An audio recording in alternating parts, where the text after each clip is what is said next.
Começa agora o Sessão TST. Você vai acompanhar um resumo com os principais momentos da Sessão 2 de dissídios individuais do Tribunal Superior do Trabalho.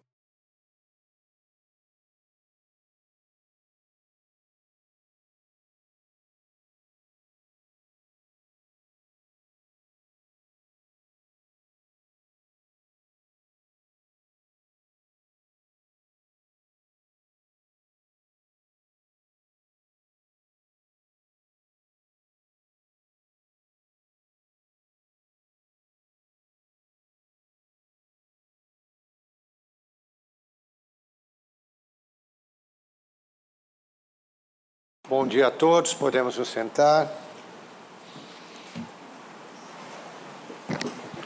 Invocando a proteção de Deus para os nossos trabalhos desta manhã, eu declaro aberta esta sessão da SDI 2 do Tribunal Superior do Trabalho.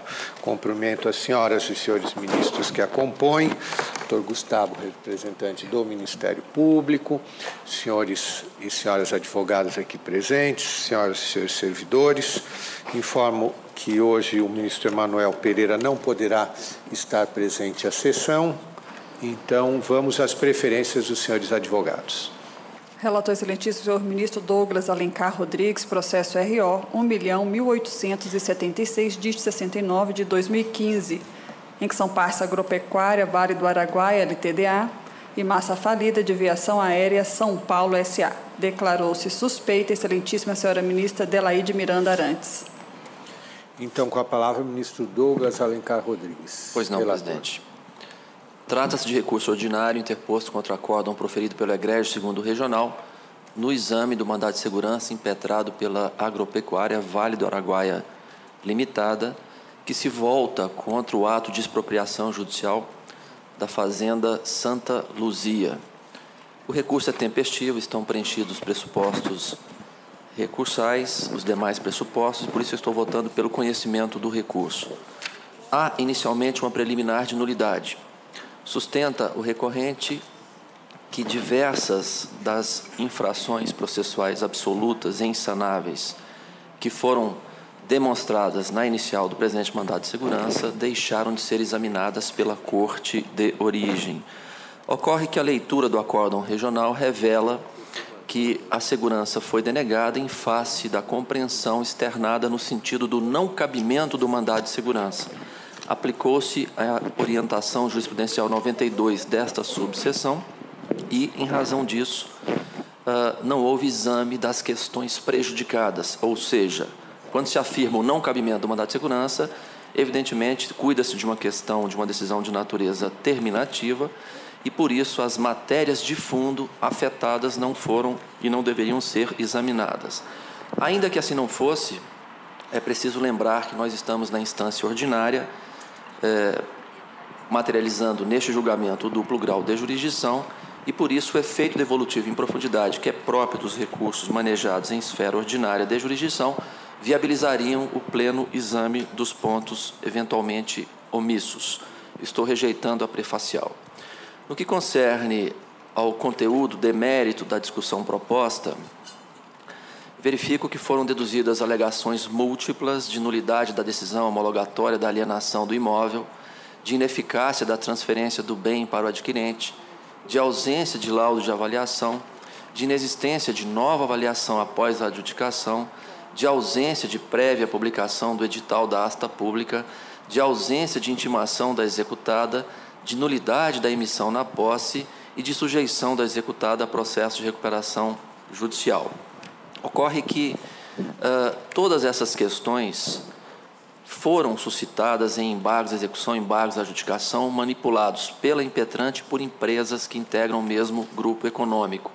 O exame dos autos revela que todas as questões postas no presente mandado de segurança foram deduzidas em ações autônomas, ações que viabilizaram o enfrentamento do conteúdo desses questionamentos e, por isso, o mandado de segurança, de fato, não se revela cabível.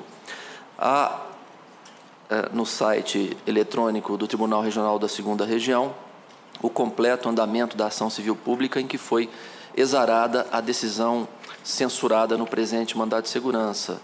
e o exame do andamento processual revela que todas as questões, todos os meios de proteção foram manipulados pela impetrante. Embargos de execução, embargos de alienação, embargos de adjudicação, incluindo agravo de petição. Do Acórdão Regional em agravo de petição foi interposto recurso de revista cujo processamento foi denegado, encontrando-se pendente de exame nesta Corte o agravo de instrumento que busca viabilizar o processamento da revista denegada. É por esse motivo, senhor presidente, senhoras e senhores ministros, que estou votando com lastro na orientação jurisprudencial 54 desta subseção pelo desprovimento do recurso, reafirmando o não cabimento na espécie do presente mandado de segurança. É esse o voto, presidente. Perfeito. Doutor Walter. Senhor presidente, eu gostaria de fazer umas ponderações. Perfeito. Tem procuração nos autos? Tenho, excelência. Então, pelo tempo regimental, tem a palavra. Senhor presidente, senhores ministros, senhor ministro relator, embora o posicionamento do eminente relator seja muito forte, seja em desfavor da recorrente, ousa a recorrente se manifestar nos seguintes termos. Vivemos numa época de transição. Até há pouco tempo, acreditava-se piamente que todo empresário era um vilão e todo empregado uma vítima em potencial que deve ser protegida a qualquer custo. Por conta disso, contavam-se nos dedos as demissões por justa causa efetivamente reconhecidas pela Justiça. Mas fica no ar a pergunta: será que algum empresário que possa ser considerado normal demite alguém sem justa causa? Senhores, quem contrata não quer demitir, e quem já contratou alguém sabe disso. Da mesma forma que qualquer responsável por um time não quer que os bons jogadores saiam. O empregador não quer desempregar ninguém, pois as vitórias e o sucesso das empresas estão diretamente vinculados à qualidade e à tranquilidade do elenco. Isso é fato. Pois bem, senhores, a VASP quebrou, como praticamente todas as empresas aéreas de sua época. Mas a culpa é do empresário, como dizem aqueles que pretendem ensinar a missa ao vigário. Todavia, depois de tantos anos, a Justiça disse que a culpa foi do Estado, exatamente porque o Estado não honrou a sua palavra e cumpriu a tempo e a modo a sua obrigação com as empresas aéreas e especialmente com a VASP. Mas, nesse intervalo, senhoras e senhores, o Estado, por intermédio de seu braço denominado Justiça, mandou a VASP pagar indenizações trabalhistas com o seu patrimônio e com o de seus controladores, como se o empresário fosse o culpado pela quebra da empresa. E muitos dirão: é o risco do negócio, empregado não é sócio. Curiosamente, aqueles mesmos que exigem participação nos lucros para os empregados.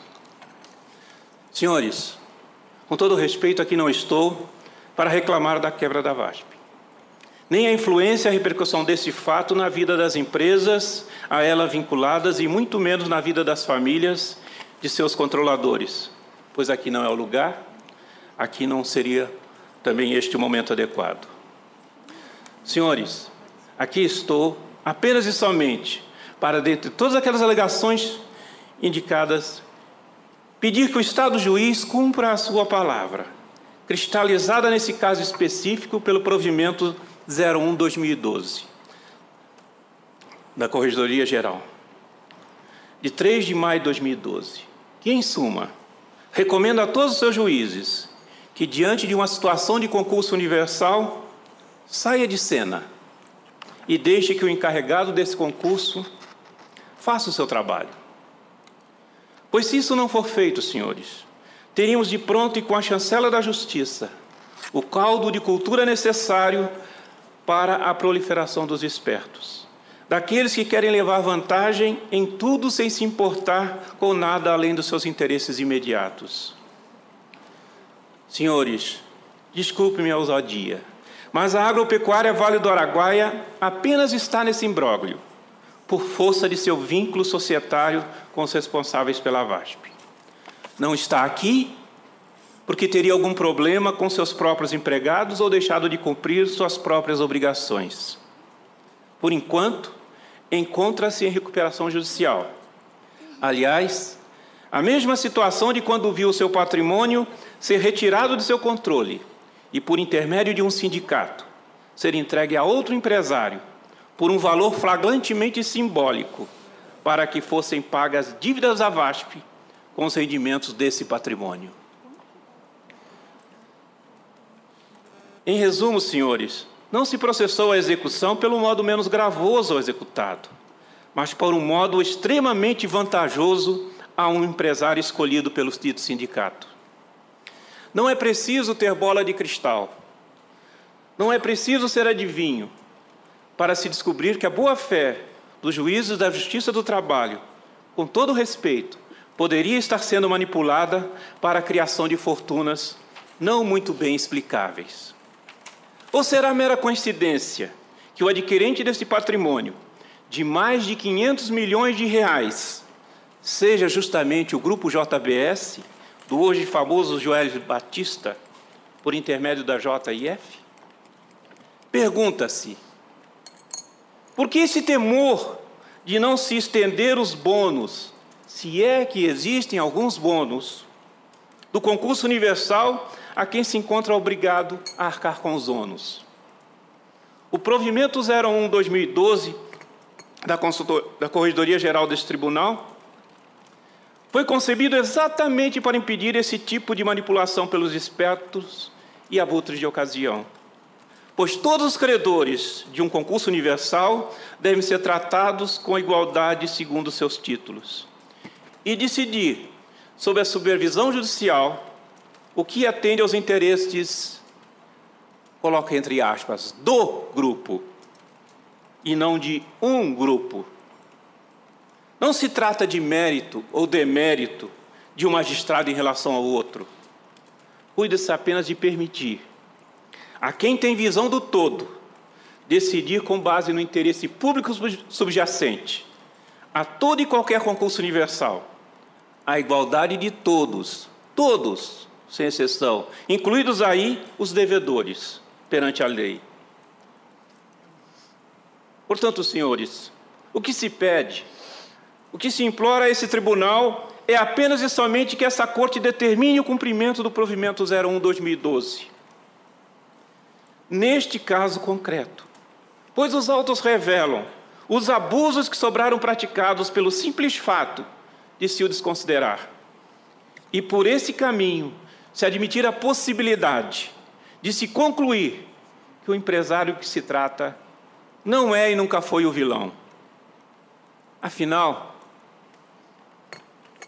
pedindo mais uma vez licença a Vossas Excelências, chega dessa história de mocinho bandido, de bem contra o mal. Pois, objetivamente falando, tanto quanto a grande maioria do empresariado brasileiro, o empresário de que se trata é um gerador de empregos, é um contratador de pais de família, é um pagador de impostos. E, por isso, faz parte da viga mestra que sustenta o próprio Estado e a prosperidade do país. E apenas, como todos nós, mais uma vítima de políticas equivocadas de transitórios governos, que de tempos em tempos buscam reinventar a roda. Por isso, senhores, agradecendo a atenção que Vossas Excelências me dispensam e dispensam essa causa, e ainda contando com os insuperáveis subsídios intelectuais de Vossas Excelências, a Agropecuária, Vale do Araguaia, pede e espera o provimento do recurso em todos os seus termos, com a devida vênia do eminente relator, como fizera o eminente relator no julgamento na Corte de Origem. Era o que eu tinha a dizer. Muito obrigado, senhores, senhor presidente, senhores desembargadores. Senhores ministros, desculpem. Perfeito. Doutor Djalma, fica, por enquanto, apenas o registro da presença. Se houver necessidade de sustentação, lhe garanto a palavra. Ministro Douglas, com a palavra. Senhor presidente, eu ouvi atentamente as considerações produzidas da tribuna pelo ilustre advogado, a quem cumprimento. Vários argumentos foram lançados, vinculados ao tratamento que essa justiça confere a empregado e empregador, a eventual adoção de condutas censuráveis por parte de empregadores que dispensavam sempre por justa causa os seus empregados e tentavam nas audiências trabalhistas obter conciliações favoráveis com redução de créditos. Sou juiz aqui do trabalho da 10ª Região, conheço algumas das empresas que compõem o grupo econômico e a prática gerencial observada ao longo dos anos em relação à gestão dos contratos de trabalho. Falou-se também na competência dessa Justiça para conduzir o processo de execução instaurado na ação matriz e ainda dos efeitos que eventualmente poderiam ser extraídos da superveniência de um processo de recuperação judicial. E discutiu-se mais aspectos outros vinculados ao eventual descumprimento de provimento editado pela Corregedoria desta Corte, enfim, questões múltiplas, questões diversas, que não foram e não podem ser examinadas, senhor presidente, senhoras e senhores ministros, a meu sentir, em razão precisamente do conteúdo do debate proposto ao colegiado, que se circunscreve ao exame do cabimento do mandado de segurança, uma questão processual única, singela, que foi detectada na Corte de origem e que eu estou aqui coonestando, ratificando a visão regional no sentido do não cabimento do mandado de segurança em face da existência de meios processuais autônomos de impugnação ou mesmo de caráter recursal que já foram manipulados nos autos da ação matriz. Por essas circunstâncias, presidente, eu vou pedir vênia ao ilustre advogado para propor ao colegiado a ratificação do voto que já enunciei, não sem antes anotar que existem mecanismos múltiplos de natureza processual que poderiam e podem ser manejados na defesa de interesses que se pretendam legítimos, titularizados pela empresa ora impetrante e recorrente. Mas eu peço vênia, presidente, ao ilustre advogado para ratificar o voto, conhecendo do recurso, rejeitando a preliminar de nulidade e, no mérito, desprovendo-o, fundamentalmente por aplicação da orientação jurisprudencial 92 desta subseção. Perfeito. Pergunto se há alguma divergência. Senhor presidente. Ministro Lélio, com a palavra. Senhor presidente, peço a palavra para acompanhar o eminente relator, cumprimentar a Sua Excelência pelo tirocínio do voto e das considerações que acaba de apresentar, demonstrando, inclusive, conhecimento profundo da situação concreta que motivou a atuação do Ministério Público.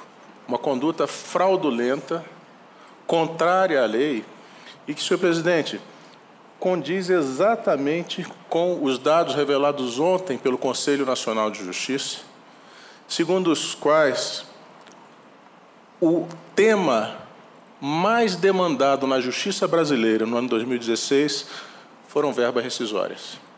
Essa obrigação mínima contratual, consagrada no texto constitucional e que é costumeiramente descumprida, claro, não por todos os empresários, mas pelos maus empresários. E é a estes que o seu trabalho, de forma inflexível, pune, dando resposta à sua vocação constitucional.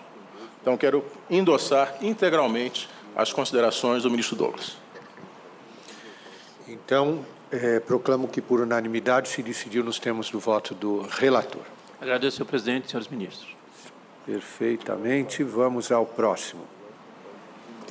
Relator excelentíssimo, senhor ministro Douglas Alencar Rodrigues, processo RO 776, dígito 49, de 2014, em que são partes Augusto César da Conceição e M. Dias Branco S.A., Indústria e Comércio de Alimentos.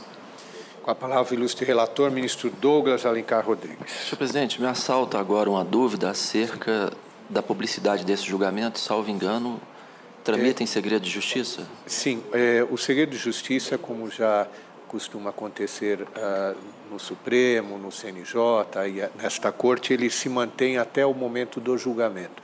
No momento do julgamento, em que vai se saber o resultado, aí já o julgamento é integralmente público. Presidente, eu entendi a ponderação de Vossa Excelência, mas em face do conteúdo da matéria debatida, que expõe a intimidade do réu acometido... Pela ordem. Posso? Pela ordem. Estou pelo reclamante, portanto... doutor André? Isso. Sim. Eu estou como advogado do reclamante, portanto, a quem aproveita o segredo de justiça, e não vejo um óbice para que seja levantado o segredo de justiça para esse julgamento, não. O segredo de justiça que se justificou na primeira instância e no regional, não acho que não faça mais sentido aqui. Perfeito. Então, prosseguimos com a palavra com o relator. Muito obrigado, doutor André. Senhor presidente, senhoras e senhores ministros, trata-se de recurso ordinário interposto contra acórdão lavrado pelo Egrégio 5º Regional nos autos da presente ação rescisória, em que se busca a rescisão de coisa julgada que fixou danos morais em valor considerado expressivo pela autora no patamar de R$200 mil. Evidentemente, o réu, durante a tramitação da ação, suscitou o incidente de impugnação ao valor dado à causa, a Corte de origem não o enfrentou, e este é o fundamento da preliminar de nulidade deduzida nas razões do recurso interposto pelo réu. Esclareço desde logo que há recurso duplo, recurso das duas partes. E em relação à nulidade suscitada no recurso ordinário do réu, estou a rejeitando, não sem anotar que a matéria será objeto de exame por esta Corte em face do efeito devolutivo em profundidade. E no mérito do questionamento centrado na discussão do valor da causa da ação rescisória, porque é o parâmetro para a realização do depósito prévio, estou observando que a Corte Regional, muito embora tenha considerado o valor correto, só um instante, o valor correto da causa é de R$ 238.937,27, porque a pretensão rescisória ela se volta contra apenas fração do julgamento passado em julgado. Então, é este o valor que deveria gerar o depósito de 20% da rescisória em R$ 47.787,45, mas a autora efetuou o depósito do valor de R$ 60.800. Estou votando, então, presidente, pelo conhecimento e parcial provimento do recurso do réu para retificar o valor dado à causa, que deve ser de R$ 238.937,27, diferentemente do que considerou a Corte Regional. Em relação ao recurso ordinário interposto pelo autor da ação, foram indicadas as infrações a diversos preceitos constitucionais e legais. Fundamentalmente, vou localizar aqui, presidente. Fundamentalmente, a parte pretende a retificação do valor arbitrado, indicando transgredidos os artigos 5º, inciso 54 da Constituição, 884, 944 e parágrafo único e 953 parágrafo único, todos do Código Civil. Em relação aos preceitos sediados nos artigos 884 e 953, parágrafo único do Código Civil, observo que a Corte Regional não editou tese a respeito, razão pela qual resta inviabilizada a pesquisa da infração correspondente com fundamento na súmula 298 desta Corte. No que concerne ao artigo 5º, inciso 54 da Constituição, preceito que alberga os princípios da proporcionalidade e da razoabilidade, e ainda em relação ao parágrafo único do artigo 944 do Código Civil, é fato que nós estamos examinando um dos aspectos mais difíceis, a meu juízo, no exercício da jurisdição, que é a quantificação de um valor que busque compensar eventuais dores sofridas em razão da violação dos chamados direitos da personalidade. E no caso concreto, a leitura do acórdão regional não nos permite extrair elementos de fato que viabilizem o exame da infração ou das infrações sugeridas na ação rescisória. Sem que nós reabramos o acervo fático probatório e revaloremos a prova, não se mostra possível compreender a desproporcionalidade do valor que fora fixado na instância monocrática. Tem plena incidência aqui a diretriz da súmula 410 desta Corte, que impede o reexame de fatos e provas como premissa necessária para a pesquisa em torno da infração de preceitos normativos. Cito, presidente, 4 precedentes dessa subseção, 3 da lavra sempre autorizada e segura do ministro Alberto Bresciani. E estou votando, então, pelo desprovimento do recurso empresarial, conhecimento e parcial provimento do recurso do réu. É o voto, presidente. Perfeito. Doutora Priscila, deseja fazer uso da palavra? Sim, senhor presidente, com procuração nos autos e requer uso da palavra. Então, lhe concedo pelo tempo regimental. Senhor presidente, senhores ministros, ilustre representante do Ministério Público, eu venho aqui desta tribuna destacar um aspecto fundamental que ficou consignado na sentença rescindenda, que diz respeito à dispensa discriminatória. O que está se discutindo aqui é uma suposta dispensa discriminatória em que foi registrado que não houve dolo da reclamada na dispensa, de um reclamante que trabalhou pelo período de 7 meses, recebendo um salário de R$ 660, e que teve uma indenização por danos morais no importe de 200 mil. Eu gostaria só de destacar que o montante dessa indenização é dissonante com o entendimento que vem sido construído aqui neste tribunal, em que tais casos a indenização referente à dispensa discriminatória é fixada no montante de entre 10 e 30 mil reais. Eu gostaria de destacar aqui da tribuna alguns precedentes desta Corte no que diz respeito à matéria. Eu cito a título ilustrativo um recurso de revista 465 de 58/2015, 5090664, de relatoria da ilustre ministra Adelaide Miranda Arantes, publicado no DJ do dia 18 de agosto de 2017, em que foi fixado um montante de 10 mil reais, em razão de uma dispensa supostamente discriminatória. Outro do ministro Hugo Carlos Sherman, no recurso de revista 89, dígito 4, 2014, 508-125, em que foi fixado um montante de 30 mil reais.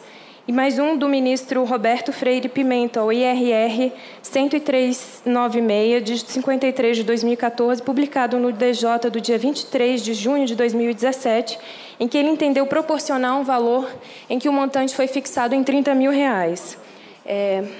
Eu gostaria também só de fazer um registro em relação à sentença rescindenda, em que peço vênia para fazer a leitura, que assim registra. Desta arte, resta definir se a demandada teria agido com dolo ou culpa para ter sido tida como responsável pelo pagamento de indenização reparatória. De referência ao dolo, não ficou demonstrado. No que pertine à culpa, não resta dúvida. Fecho aspas. Em razão desses relevantes fundamentos que eu gostaria de trazer à apreciação de Vossas Excelências, para que seja conhecido a rescisória por violação ao artigo 944, parágrafo único do Código Civil, para que seja dado provimento e reduzido o valor da indenização por danos morais, uma vez que exorbitante. Agradeço, presidente. Perfeito. Então, doutor André, por enquanto, fica aguardando só com o registro.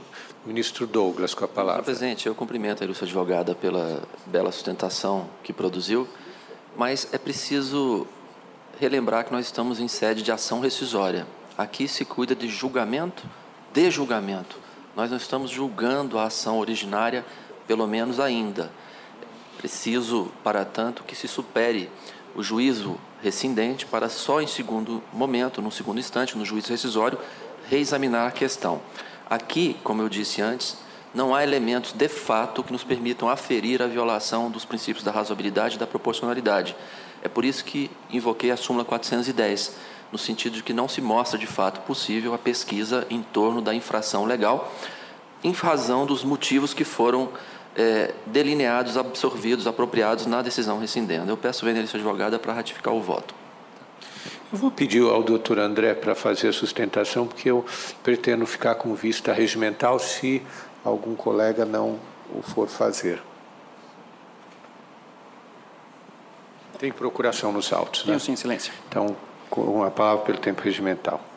Excelentíssimo senhor ministro presidente dessa colenda subseção, excelentíssimos senhores ministros que acompanham, excelentíssimo senhor representante do Ministério Público, advogados e estudantes aqui presentes.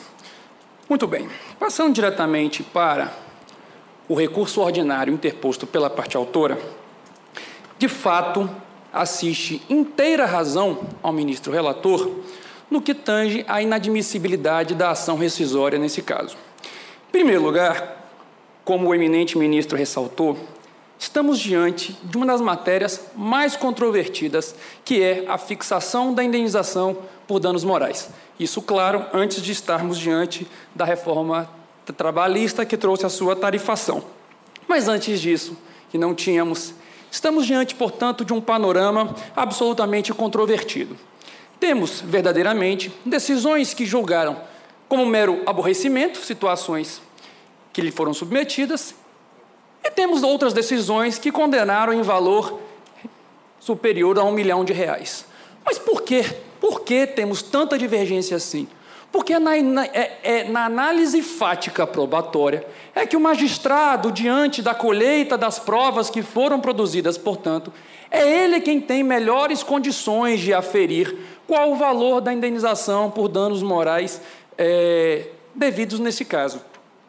Esta matéria, portanto, é intransponível a aplicação da súmula 410 dessa colenda Corte, no sentido de que, para o conhecimento do valor da indenização, da razoabilidade do valor da indenização por danos morais, seria necessário o revolvimento de todo o contexto fático da demanda, e isso, como o eminente ministro ressaltou, não é um momento mais de ser feito. Tudo isso foi exaurido quando da reclamação trabalhista.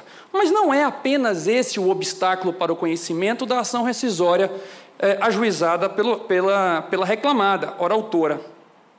Outro óbice também podemos trazer à tona a súmula 298 também desse TST. A súmula 298 do TST pressupõe, tal qual a lei o fazia, o CPC, que o cabimento da ação rescisória pressuponha violação de dispositivo de lei. Ora, considerando que a lei dá ao magistrado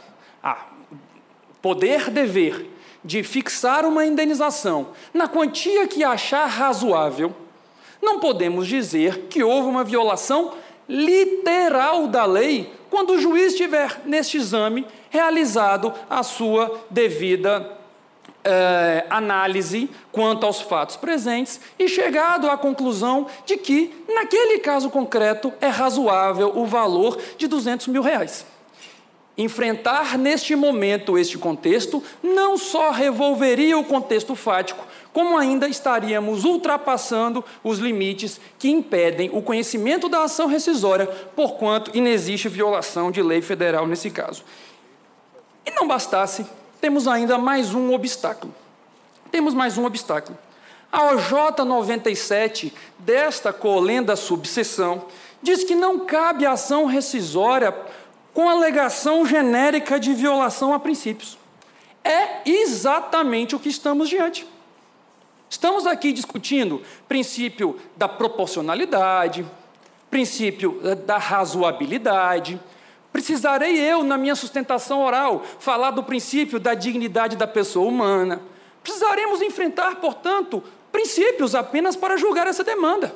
Não temos lei federal que foi violada. Temos princípios que a parte autora entende terem sido violados. Por essa razão, assiste absoluta e total razão ao eminente ministro relator, no sentido de reconhecer não ser possível, no âmbito da ação rescisória, tratarmos aqui da razoabilidade do valor fixado pelo tribunal quando do julgamento da reclamação trabalhista. Passando, então, considerando para a eventualidade de vir a ser apreciada a ação rescisória, vamos falar, então, sobre o mérito da causa, sobre os fatos da causa. Caso esse colenda Corte venha a se debruçar sobre os fatos, que é o que eu entendo que será feito se a ação rescisória vier a ser conhecida, vier a ser apreciada, então vamos analisar os fatos do processo. Esse processo, eminentes julgadores, começou no ano de 2010. Eu advogava voluntariamente, e aqui é muito bom ter a presença de estudantes também, porque esse caso concreto é uma aula de cidadania e ética. Eu era advogado voluntário de uma ONG. Eu até sou tomado pela emoção quando eu venho falar desse caso. Eu era advogado voluntário de uma ONG que atendia portadores de HIV. Em 2010, chegou um trabalhador para ser atendido e nos comunicou que fora despedido sem justa causa. Até então, como o nobre advogado anterior disse, faz parte da rotina despedir. E fomos analisar os fatos. Como tudo começou, ele era um empregado exemplar. Um empregado que participou de todos os cursos. Um empregado que teve aproveitamento máximo em todos os cursos que realizou. Acontece que, nobres ministros, isso o senso comum já nos ensina, as regras de experiência nos ensinam, que a AIDS traz consigo doenças oportunistas. E o trabalhador começou a sentir algumas dessas doenças oportunistas, e uma dessas doenças oportunistas estavam gerando LER e DORT nele, e ele precisava ser reenquadrado. E ele não queria comunicar ao seu empregador a sua condição sorológica, exatamente porque temia represálias. Acontece que ele precisou comunicar à junta médica da empresa que era portador de HIV, porque este era o fundamento para trocá-lo de área. Junto com a junta médica estava nada menos do que a chefe do setor de recursos humanos. E a chefe do setor de recursos humanos foi arrolada como testemunha pela reclamada. E ela, em audiência, confessou que estava presente quando o reclamante comunicou da sua situação sorológica. Segundo a reclamada, houve uma infeliz coincidência dele ter sido despedido 13 dias depois. 13 dias depois. Um trabalhador que participou de todos os cursos de formação, com aproveitamento máximo, 13 dias depois foi mandado embora. Desde 2010, esse trabalhador não tem outro emprego. Desde 2010, ele não tem outro emprego. Esse foi o último emprego dele. Todos nós passamos por dissabores em nossas vidas. Todos nós passamos por constrangimentos em nossas vidas. Muitos de nós, ou melhor, alguns de nós, talvez aqui, dos que estão aqui, nenhum de nós, saibamos o que é conviver com preconceito.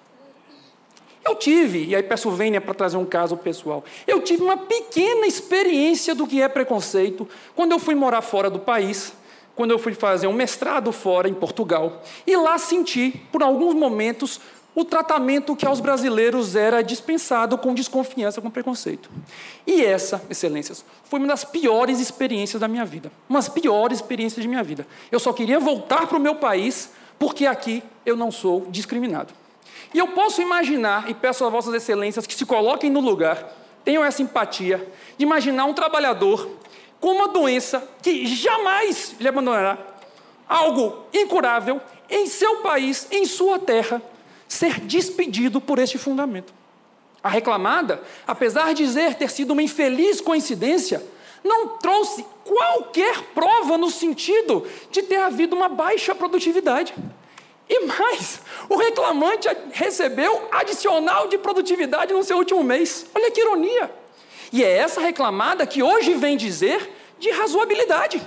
É essa reclamada cujo patrimônio é estimado em 8 bilhões de reais. A reclamada, cujo patrimônio é estimado em 8 bilhões de reais, hoje vem dizer em desproporcionalidade. André, tem mais um minuto para concluir. Excelência, considerando que eu estou como reclamada, que eu estou como pelos dois polos, portanto, é possível a extensão do prazo? Não, é 1 minuto mesmo. Tá bom. Essa mesma reclamada, que em seu site constou que em 2010, o último trimestre, 2012, o último trimestre, 3 meses, teve um lucro líquido de 114 milhões de reais por 3 meses. Esta reclamada, que vulnerou de maneira tão grosseira os direitos do trabalhador, ora vem falar em razoabilidade. E para concluir, esse reclamante, o trabalhador, ele já recebeu grande parte das parcelas em execução. Não se foi obtida a tutela de urgência, a execução prosseguiu, e esse, dos 300 e poucos mil reais que estão em execução hoje, ele já recebeu 260 mil. Reduzir o valor da execução neste momento seria, com certeza, o golpe fatal ao trabalhador. O trabalhador que foi humilhado, o trabalhador que teve a sua dignidade jogada no lixo, hoje teria nada menos do que devolver dinheiro para o seu algoz. Teria que restituir dinheiro àquele que lhe vulnerou na sua dignidade, nos seus aspectos mais elementares. E é isso, excelência, é para isso que existe a justiça do trabalho. Os tribunais trabalhistas existem para isso. E nós precisamos respeitar a dignidade do trabalhador e do reclamante no caso concreto. E por isso eu peço que seja negado o provimento ao recurso da parte autora. Eu vou abrir mão da vista regimental. Enquanto o doutor André falava, também eu ia consultando as peças do processo. Realmente o que me estava levando a pedir vista regimental era o fato realmente de impressionar bastante uma indenização de R$200 mil para um contrato de 7 meses e com um salário de R$600 por mês. No entanto, o que eu verifico, primeiro, o que está sendo pedido na ação rescisória não é a desconsideração da despedida discriminatória. Está sendo pedido exatamente a redução do valor, para se entender que o valor é elevado. Aí, como colocou muito bem o ministro relator, é muito difícil nós, em sede de ação rescisória, fazermos a dosagem da indenização, porque nem na SDI1, que é o órgão uniformizador interna corporis do TST, nós fazemos essa dosagem, porque todos os recursos da SDI1 vêm por divergência jurisprudencial. E é muito difícil você ter 2 casos exatamente iguais e que as indenizações foram diversas. Por quê? Porque varia o salário do empregado, varia o tempo de serviço, varia as condições da dispensa. E aqui, realmente, os elementos fáticos, e como foram bem colocados também pelas 2 partes na tribuna, mostram que a despedida foi logo depois da ciência do fato de que o empregado havia contraído AIDS. Portanto, não se está discutindo a questão de ser discriminatório ou não. A impressão realmente que o próprio julgador fica é de que houve discriminação e assim decidiu. Agora, a dosagem da pena, dessa penalidade, fica muito difícil, tanto pela SDI1 quanto pela SDI2, porque os 2 instrumentos que nós temos, embargos e ação rescisória, não se prestam a fazer essa dosagem. Essa dosagem tem sido feita por esse tribunal apenas nas turmas em sede de recurso de revista.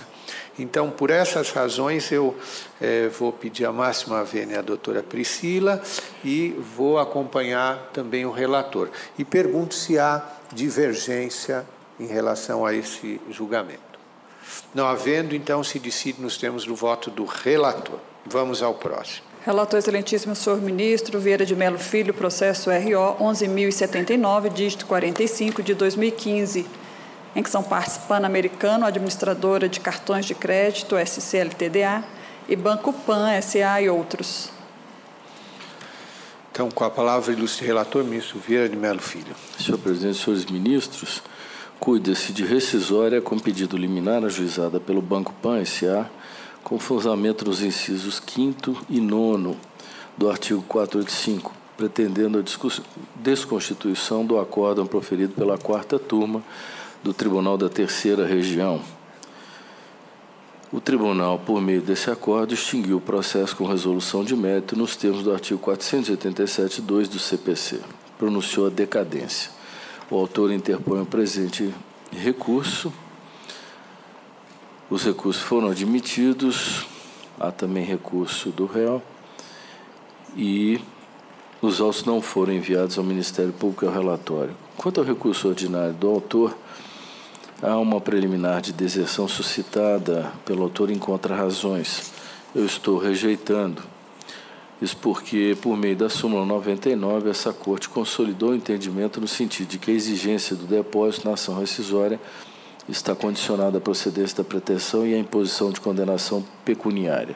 De igual modo, o inciso 3º da Instrução Normativa 393, que regula o recolhimento do depósito, estabelece que, julgada procedente a ação, imposta a condenação em pecúnia, será exigir um único depósito até o limite de 11.779, o valor novo corrigido.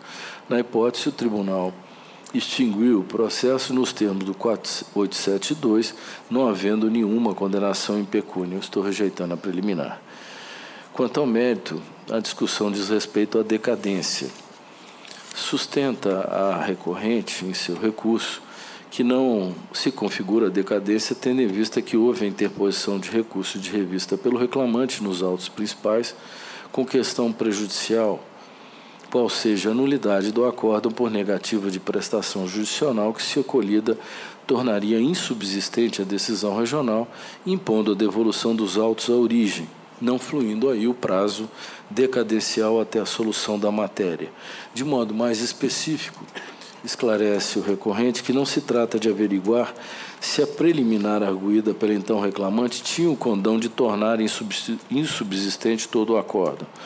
O aspecto decisivo é que, uma vez acolhida a revista, os autos retornariam ao tribunal para novo julgamento de recurso de natureza ordinária, no caso, embargos declaratórios. Como o prazo para outros recursos ficou interrompido pela oposição de embargos, que seriam rejulgados, as partes poderiam interpor novo recurso de revista após o julgamento pelo regional. Nesse intervalo de tempo, não se pode falar em trânsito parcial em julgado, fecho aspas. Ultrapassada tal questão, pugna, então, pelo julgamento imediato de mérito. Eu, primeiramente, esclareço que essa ação rescisória está regida pelo Código de 73. Desse modo, a presente ação foi ajuizada em 30/10 de 2015, por anteriormente à entrada em vigor do novo Código. O recurso interposto será analisado sob a égide da Lei 5.869/73. No tocante à decadência, infere-se que o autor, na petição inicial, apontou como decisão rescindenda o acórdão proferido pela 4ª turma do Tribunal da Terceira Região em sede cognitiva, no que tange aos temas comissões e prêmios, que encontram-se fundamentados, e aí transcrevo a fundamentação às folhas 389. Contra essa decisão, a reclamante nos autos principais opôs embargos de declaração às folhas 402 e 405, salientando a ocorrência de erro material com a finalidade de pré-questionamento quanto ao tema honorários obrigacionais. O tribunal se manifestou a respeito. Após a decisão transcrita, o reclamado opôs embargos de declaração que não foram conhecidos pelo Tribunal da Terceira Região. Transcrevo também a decisão. A reclamante, por sua vez, interpôs recurso de revista apenas quanto aos temas indenização por utilização de veículo próprio e honorários obrigacionais, e suscitou a preliminar do julgado por negativa de prestação jurisdicional apenas e tanto quanto a base de cálculo dos honorários advocatícios, salientando que não foi suprido o erro material atinente ao fato de que o Tribunal Regional considerou que deveria haver o ressarcimento dos gastos realizados com o advogado, porém, deu provimento ao recurso ordinário para deferir os honorários em 20% sobre o valor da causa, quando deveria ser sobre o valor da condenação. Pois bem, na exordial, os temas em que o autor pretende que recaia o corte rescisório são as condenações às diferenças de comissões e prêmios. Porém, no que tange às comissões e prêmios, como se vê das decisões transcritas, a condenação se deu no acórdão regional e contra tais matérias a reclamadora autora não se insurgiu mediante recurso de revista, pois somente o reclamante apresentou o referido apelo, que, por óbvio, não contemplava tais temas. Desse modo, as matérias objetos da presente ação não foram devolvidas a esta Corte, tendo transitado em julgado em 3/7/2012, conforme a decisão recorrida, considerando que o acórdão proferido nos embargos de declaração dos reclamados foi publicado em 25/6/2012. Dessa forma, fica evidente a decadência da ação ajuizada em 30/10/2015, uma vez extrapolado o biênio do artigo 495, de forma a autorizar a extinção do feito. Cito precedentes desta Corte no mesmo sentido da lavra da ministra Adelaide, no AGR-RO 382-450-2009, do ministro Hugo Carlos Scheumann, no RO 162-22-2011, do ministro Caputo Bastos, no feito RO 206-94-2011. Ressalto que, ao contrário do alegado pelo recorrente, eventual acolhimento pelo TST da preliminar de nulidade suscitada pelo reclamante ensejaria a devolução dos autos para complementar o deciso regional tão somente quanto ao tema base de cálculo dos honorários advocatícios, em face da preclusão que já se consumara com relação aos temas comissões e prêmios. Portanto, nego provimento ao recurso. Recurso ordinário da ré. Ausência de fundamentação do recurso ordinário do réu suscitado em contra-razões.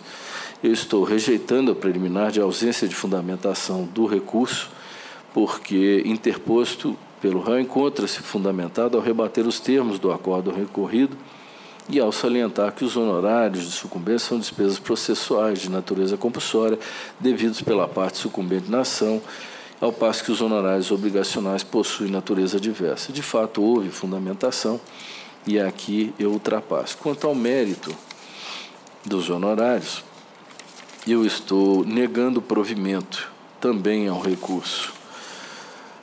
Nos termos da súmula 219.2 do TST, cabível a concessão de honorários em sede de ação rescisória decorrente da mera sucumbência da parte, conforme decidiu o tribunal. A condenação ao pagamento de honorários de forma indenizável, a título de reparação por perdas e danos pretendidas pela ré, não encontra amparo no seio do direito processual trabalhista, em razão da regulamentação específica da Lei 5.584/70, não sendo hipótese de aplicação subsidiária dos artigos 389, 404 e 944, no esteira das decisões, inclusive desta sessão e da própria SDI. Nego provimento, portanto, a ambos os recursos. É o voto. Perfeito. Doutor Maurício. Tem a palavra, senhor presidente? Tem a procuração nos autos? Sim. Então, pelo tempo regimental, lhe é concedida. Obrigado, senhor presidente. Senhor presidente, mais uma vez, bom dia. Em nome de Vossa Excelência, quero cumprimentar os demais ministros e ilustres representantes do Ministério Público. Senhor presidente, só um registro preliminar. É objeto da rescisória não apenas a exclusão do pedido de diferenças de comissões, mas também dos honorários advocatícios. Matéria que, segundo o próprio relato do relator, constou do recurso de revista da reclamante. Mas, recuando um pouco para colocar as coisas mais organizadas, trata-se da mesma matéria, do ponto de vista da decadência, que a SDI tem costumeiramente se debruçado.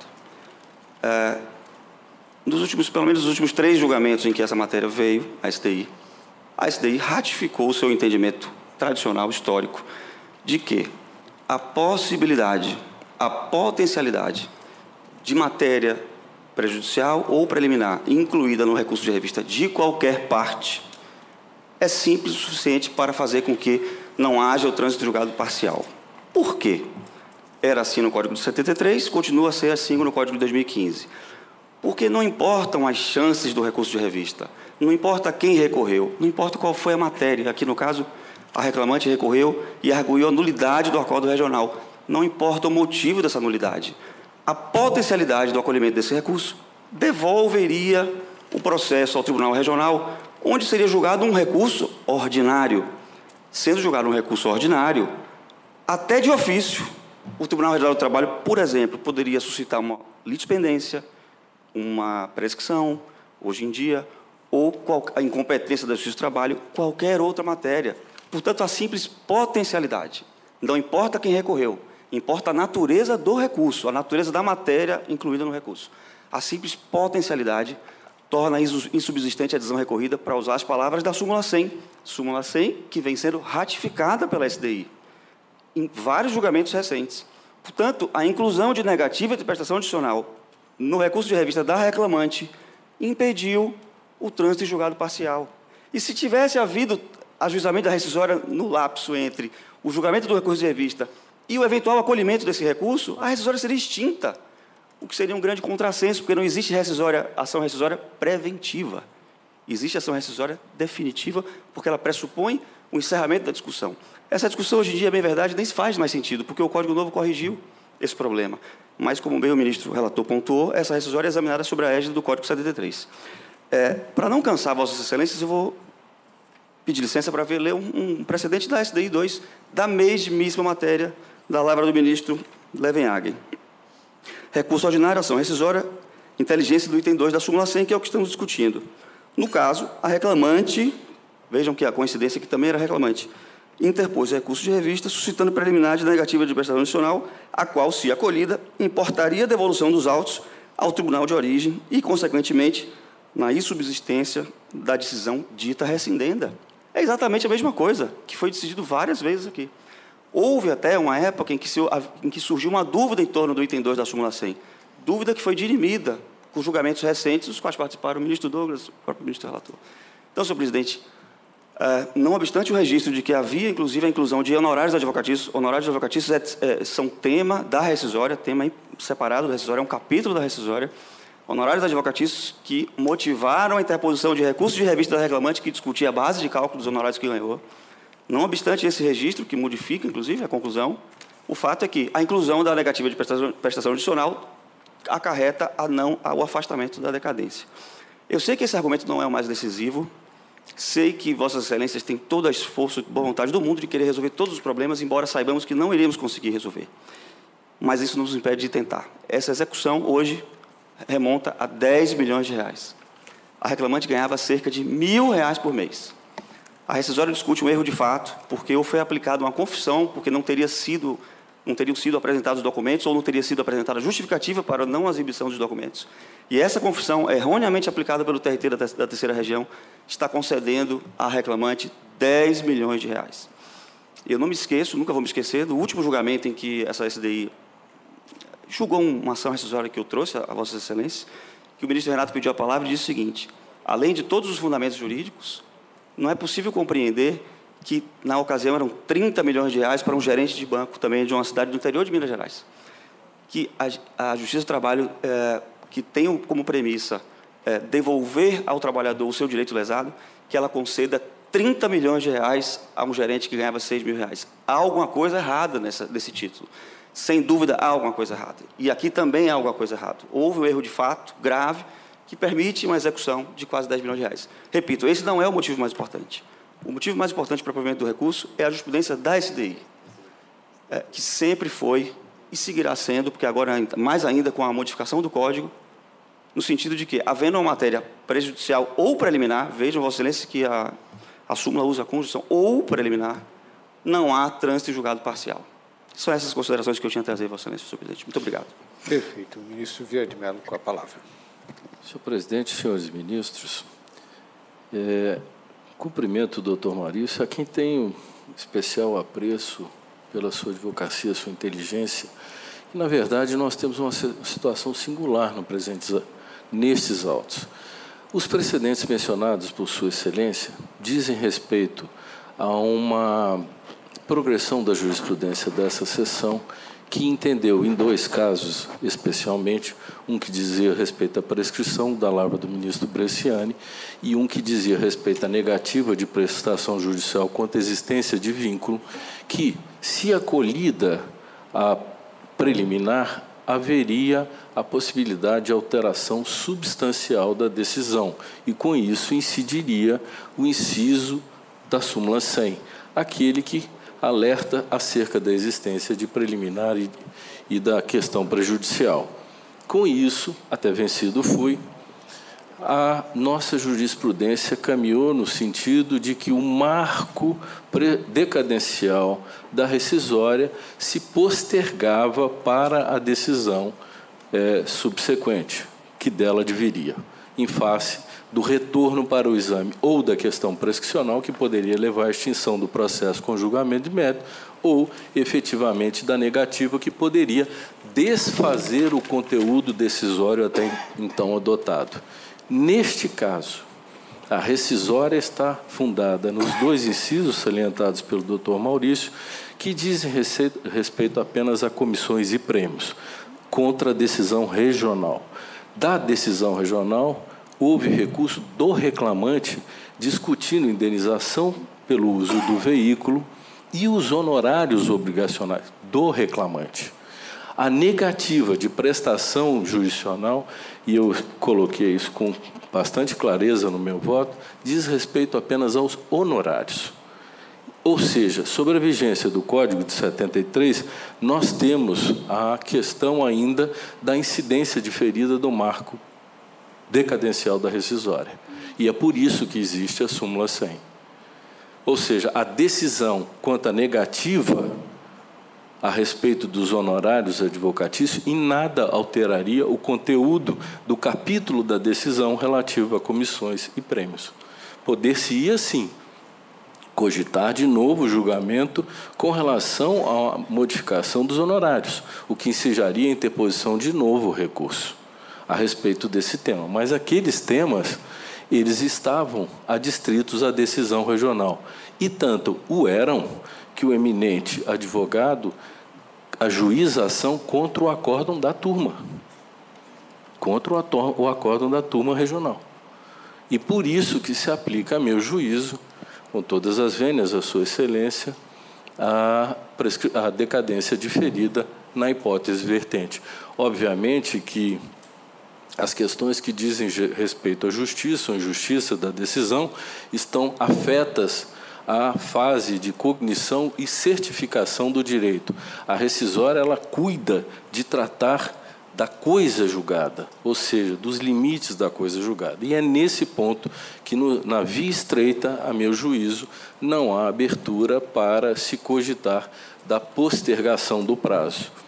Essa matéria foi tão controversa que o Código de 2015 trouxe um dispositivo específico, citado por Sua Senhoria, a respeito do tratamento do tema que nós ainda, quanto às ações novas, não enfrentamos aqui no âmbito da sessão especializada 2.